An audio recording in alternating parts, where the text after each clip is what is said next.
Assalamualaikum warahmatullahi wabarakatuh. Siapa ada masalah kewangan? Saya dulu ada masalah kewangan. Masalah kewangan ni apa? Di mana setiap bulan kita punya komitmen dan juga kita punya expense tu tidak stabil. Kewangan kita tidak sihat. Di mana setiap bulan bila kita dapat gaji, confirm kita akan habiskan dan kita tak ada dah untuk saving, kita dah tak ada untuk invest, kita tak ada untuk emergency. So saya dulu setiap bulan macam tu. Sampailah satu hari saya mula tergerak hati saya untuk saya kena ubah hidup saya ni, saya perlu ubah cara hidup saya kan. So apa yang saya buat adalah, yang pertama sekali saya baca buku. Bila saya baca buku, saya baca dalam multiple buku lah, dalam beberapa buku yang saya baca. So saya dapat satu konklusi, di mana konklusinya saya nak share dengan tuan-tuan. Apa itu konklusi bila kita ada masalah kewangan? Masalah kewangan ni apa? Bila kita punya gaji tak setanding dengan kita punya expense. So bila expense kita lagi tinggi, gaji kita kurang, so kita tak boleh nak matching dia. So dia ada gap. Kat situlah kita akan rolling kita punya duit untuk credit card dan sebagainya. Macam mana kita nak bagi match ataupun macam mana kita nak bagi masalah kewangan ni selesai?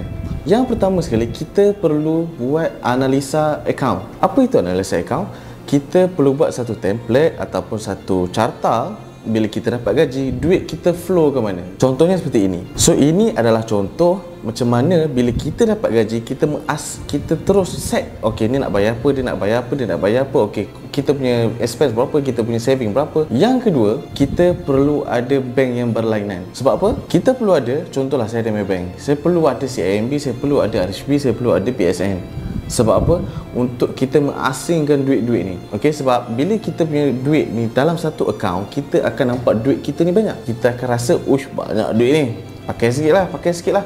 So itu adalah dari segi psikologi kita, untuk kita maintain kita punya kewangan. Dan yang ketiga, kita perlu tahu income dan expense kita. Let's say lah, kita punya income banyak ni, kita punya expense banyak ni. Kita ada dua pilihan, sama ada kita kurangkan kita punya expense bagi sama, ataupun kita naikkan kita punya income bagi sama. So bila kita kurangkan kita punya expense, kita kena kurangkan kita punya bil TNB, bil air, bil telefon, bil minyak, makan dan sebagainya. Kita boleh kurang untuk dia bagi matching. Ataupun kita boleh tambah income. Income ni dia ada 4 jenis income. Income yang pertama adalah active income. Active income ni apa? Active income kita punya gaji pokok kita. Bila kita bekerja dengan satu syarikat, itu gaji pokok, komisen dan juga allowance semua kat situ. So itu adalah gaji pokok kita. So itu adalah di dalam kategori active income.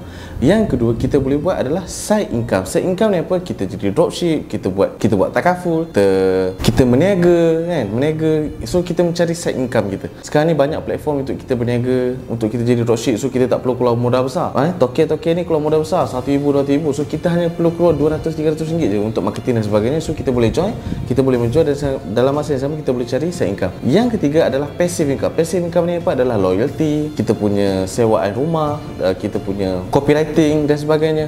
So passive income ni payah sikit nak buat. Sebab apa? Kita nak buat passive income, kita perlu ada dulu active income dan juga side income, barulah kita boleh buat passive income. Contohnya macam kita ada rumah, orang sewa, itu adalah passive income. Yang keempat adalah dividend account. Dividend account ni apa? Adalah kita punya ASB, kita punya crypto, kita punya stock market, kita punya bursa. Income daripada situ pun kita boleh campurkan sekali. Bila kita nak ubah kewangan kita, first sekali kita perlu ubah adalah diri kita dulu. InsyaAllah dengan cara yang macam ni, InsyaAllah masalah kewangan kita akan selesai. Macam saya dulu, saya pun ada masalah kewangan. Jadi apa yang saya buat itu, saya buat ini. Alhamdulillah, syukur pada Allah, Allah yang bagi rezeki. Alhamdulillah sekarang dah kurang sikit lah masalah tu masih ada.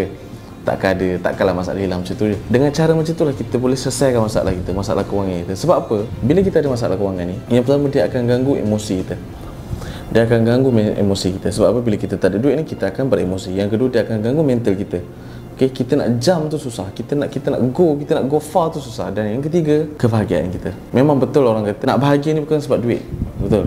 Tapi kalau tak ada duit, susah juga kan. Kita nak makan apa, kita nak minum apa, nak beli apa. So kita perlukan duit. Pada sesiapa yang nak tambah income, tengoklah pada platform yang saya cakap tadi, iaitu side income dan juga passive income. Kalau kita tak ada passive income, kita carilah side income untuk kita sama level kan kita punya spend, barulah kita boleh bebas kewangan kita, insya-Allah. Jumpa lagi. Assalamualaikum.